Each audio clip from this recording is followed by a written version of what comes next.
So, మొదటిగా మనం 'Johnny master' case గురించి మనం కొంచెం డీటెయిల్‌గా తెలుసుకుందామనమాట. సో, అతని యొక్క కొలీగ్ అయిన కొరియోగ్రాఫర్ ఆమె పేరు రివీల్ చేయకూడదనమాట.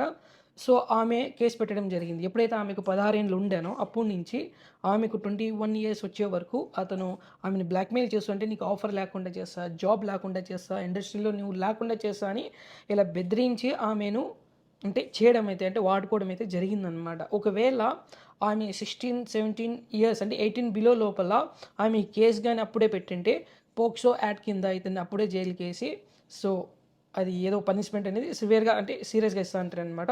బట్ ఈమె కేస్ పెట్టేప్పుడంతా ఈమెకు 21 ఇయర్స్ ఉన్నాయన్నమాట.